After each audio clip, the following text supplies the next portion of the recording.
Welcome to Navarrero's online showcase video, M.I.A. edition. We are finally at the coal mine, which is the most precariously placed industry in this version of the map. It's all the way up on the side of a mountain, even further up than the iron mine, which you can see down there in the center of the screen. Yeah, this is not completely done yet. However, I wanted to showcase this anyways, and I'm gonna be real here for a moment. I didn't really play this game much recently. I just had other things to do, plus decompressing from the exam stress that I have been dealing with for the last few months. So yeah, just wanted to do something else in the meantime. So I'm currently showing stuff that I built a few weeks ago, but well, the only other showcase of this has been without any commentary, so let's fix that. Yeah, we are all the way up here on a single track, which ends right at this point. Oh well, I mean you can go a bit further if you wanted to, but I wouldn't suggest to do so. This is just to have a bit of a runoff after the actual station here, and getting up here is gonna be quite a challenge, which I like. Overall, the coal mine is one of the industries that's really used for leases, at least as far as I can tell. The coal, of course, is being used for the ironworks and also for coal engines. However, as the time of speaking, coal engines don't need any refueling because they can run almost indefinitely with the amount of coal they have, or at least with how slowly it depletes from the tender. And the ironworks doesn't need much coal either, so there's not gonna be too much of a need to do supplies to supply runs up here and bring coal back down. So I thought I might as well make it a bit more interesting for the few times that you need to do so. Overall, the original position back there in the valley on that little ledge there, it's kinda tough to get to, and I never felt like it was justified for something that you need to actually use so little. So I thought having something that will give you first of quite a view, quite the challenge, but also be just a bit inconvenient would be kind of fitting for this because the inconvenience factor doesn't really play too much into this. So while you definitely want to have some halfway efficient way of dealing with this entire thing, it doesn't really matter too much if you don't make it all that great, because you're not gonna need it too often. But yeah, this is now my line all the way up to the coal mine which we are walking down right now. It's a steady 7% grade, so quite steep. I hope not too steep, but this is gonna be quite tough. As I mentioned in the last video, I'm planning on having either 2 or 4 heislers in order to get stuff up here. I don't expect it to be an amazing amount that I can carry, but it should hopefully suffice. Otherwise, well, if it doesn't work, I may need to either rethink the track here or even just get more heislers, and I don't know if it would work. It's gonna be tough dealing with that as a single person without anybody helping out here, but it's gonna be fun as well. It's gonna be a nice little challenge. So coming up here is the only switchback that we have on this track. So just switching direction to go further into that way and wrapping around the entire little mountainside here. I think this maybe could be a bit longer. It's definitely on the short side. Oh yeah, we have end of track device over there already, so I may need to just extend this a little just to be safe. But that's gonna be for sometime in the future. Should be not too much of a hassle, I hope. But I'm gonna have to see about that. Not gonna change too much about the general layout, just making that one track a bit longer to have a bit more room to play with in terms of, well, how quickly I need to stop the engines. I mean, if the train isn't long to begin with, although 4 engines on their own are already taking up quite a bit of space. Yeah, gonna be a bit of a management thing. See how that all works. And yeah, coming down here, there is a bit of a longer bridge in the distance, which I don't think we can even see from here, but It just goes all the way around the mountain to eventually come back down here near the Ironworks. The Ironworks is going to be a bit of a to industry station in this case, because I kind of need a base camp for the coal mine, and that's gonna be right next to this one. After all, this is the main industry that needs supplies delivered here. So this yard is gonna be split into two sections, one for the ironworks, one for the coal mine, and it's also gonna interchange with each other, so you can get stuff directly from the track that comes down here to the ironworks, or just go into the station first and then deliver it, whatever you want to do. Let's quickly go through the entire thing. I also have a map for this one. So gonna quickly look that up on my end so I can describe it to you guys. This is actually quite the doozy in terms of how tough the entire thing is. Where did I... here it is. So we have multiple things coming in and out of this area. Let's go through them one by one. The track that's from slightly upper left, that's the 7% incline line towards the coal mine. So that's the one that I'm walking towards right now. It's just the track that goes over there in the distance. So that will rather quickly go up to 7% and then wrap around the mountain all the way. The one to the right here is actually a 10% line, and that's the line to quickly come down from the turnover point to go from the smelter and refinery valley to this place. There is another track that goes on that side of the mountain with a 2% decline and two switchbacks at the very end at the freight depot, but yeah, just to get some rails into this point, you don't necessarily want to just have to deal with that stuff all the time. It's a bit tough coming from here and wanting to go towards the actual base camp of a coal mine, but that's something that people need to figure out then. I would have liked to make another switch here to have something come down here and go 180 directly into this track over here, which right now, yeah, just ends in another switch and nothing coming on from here. This is going to be where the base camp is going to be from the coal mine, so it needs storage for all the engines that I'm going to have, and a place to disassemble a train, put it back together with the heisters at the front and back, and I don't know how many trays I need for that. I'm considering at least 4 or something like that. Maybe I'm gonna even be putting that roof over them. So just the engine shed, maybe make it the old one that doesn't have any sidewalls. Maybe I can make 3 tracks and have them be close enough together that I can just put one of those things over all of them. That might work, but I don't know yet.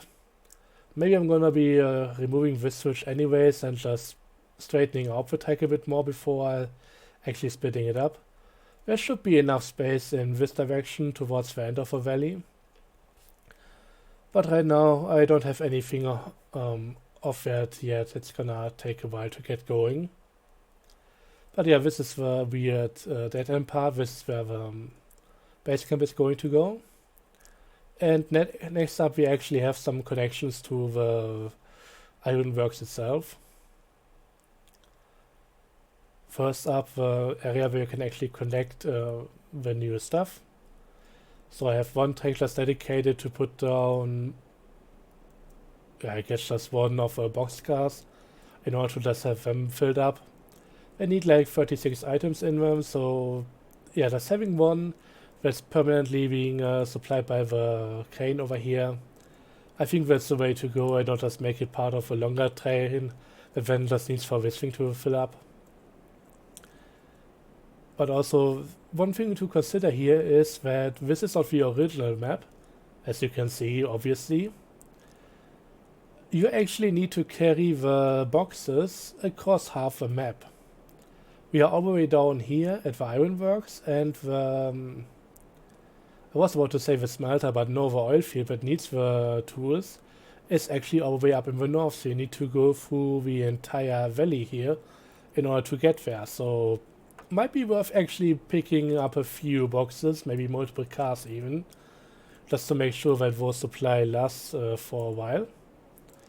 The other track, just bypassing it here, is of course then for the steel pipes. And I'm currently not too sure how I want to handle this entire thing. I could make either, yeah, just one runaround track over here, put the empties on one side, then drag them forward to load them, then put them on the other side, and then just keep doing this for a while. But the current layout is more for, yeah, just making the runaround track over here. So maybe I can just pull out one of the cars over here, put it on this track, and then once everything is loaded, push it further back. That might be the other option, but I'm not completely sure which one I want to go for. Which is also another reason why I didn't do too much over here yet. It was hard enough coming up with the layout as it is right now. And getting everything finished and all that, it's gonna be even tougher than this. But yeah, this is the plan so far. By the way, the other connection that I didn't mention, the one going to the lower left corner into the other freeway junction, that's of course where it reconnects to the main track. Going south would mean you go towards the freight depot. Going up north as you go towards, well, the main train yard and sawmill and that kind of stuff, so that's where that would lead you. I guess at this point I can also then just remove the map again. Just so you have the full screen again. On the other side here, that's where the drop-off point for all the kind of stuff is. I just made a little runaround track for this, so I'm still trying to figure a few things out. I had the switch over here to begin with, but some of the stuff didn't work out too well. I could theoretically just move this track further back, but I don't know.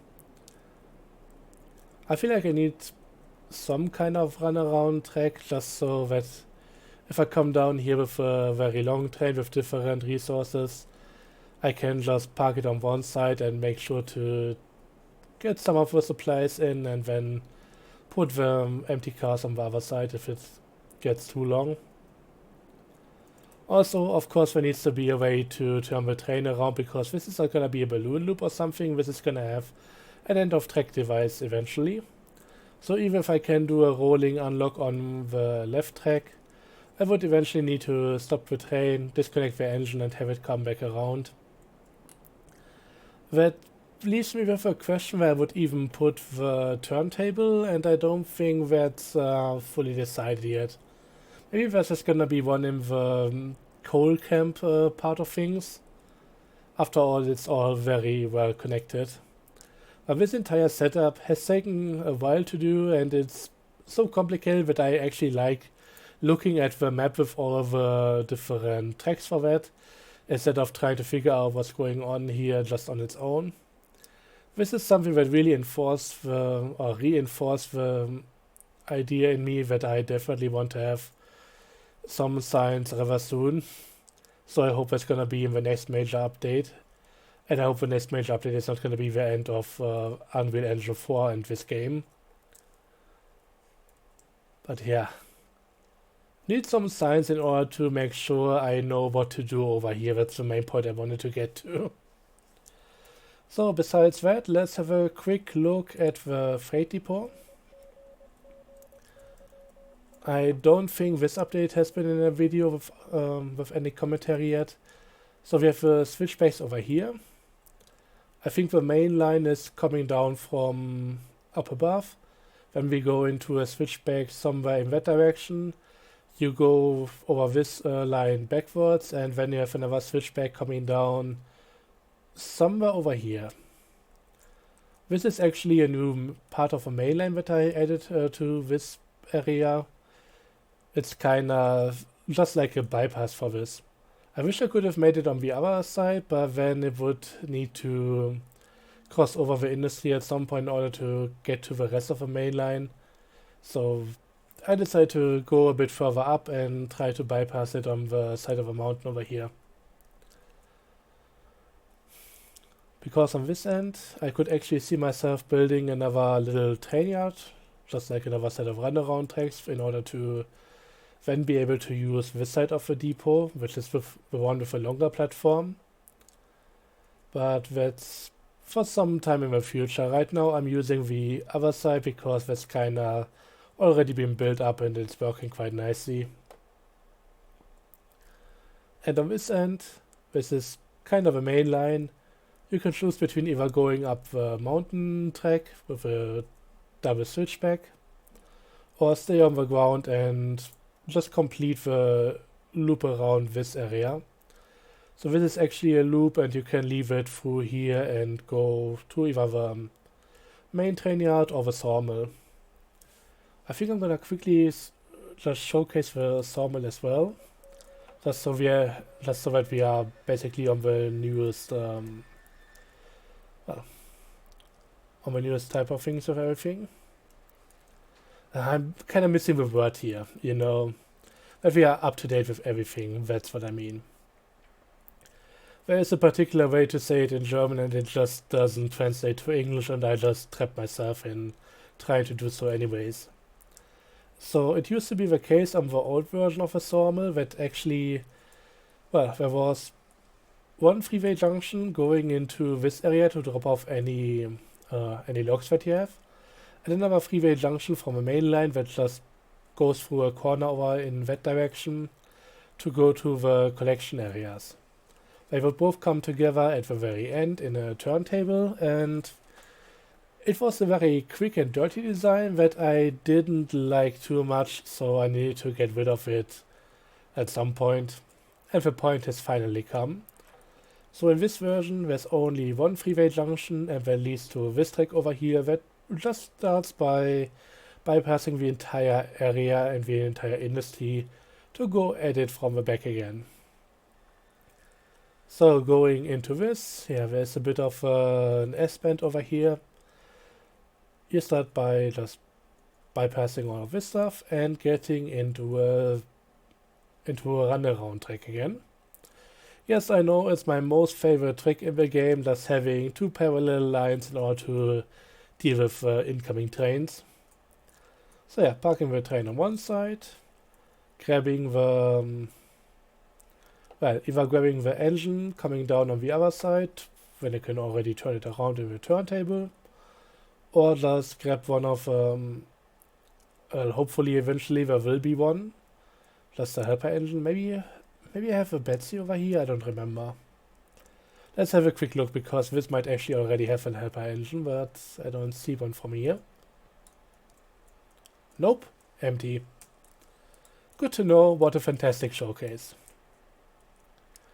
But you come back with some of the cars and then you can either drop off the logs that they are carrying or go into this side and into the resupply area. There's a bit of a runoff into the other direction here, just so you can come through with very long segments of the train, but overall it's just two dead ends. So once everything is loaded or unloaded depending on the train, you can put it back on the other side of the runaround track and then reassemble the train again. All pretty simple, but I think this is gonna work a lot better. What actually caused me to not do the whole rework of this anytime sooner was the fact that I just had halfway loaded skeleton cars on this end for a while and I need to get rid of them beforehand. Doing any type of track rework while there's a train in the area, it's kind of annoying. Because you'll eventually end up needing to replace some of the tracks where one of cars is still on, and then you're gonna have a whole mess on your hands. So clearing the area beforehand was definitely the right way to do this. And just having a single freeway junction instead of this overlapping double design that I had here before makes the entire thing a lot easier, and I think it just works a lot more nicely. But yeah, that's gonna be it for this one. Thank you so much for watching. Hope it was enjoyable, and well, see you next time. Bye bye.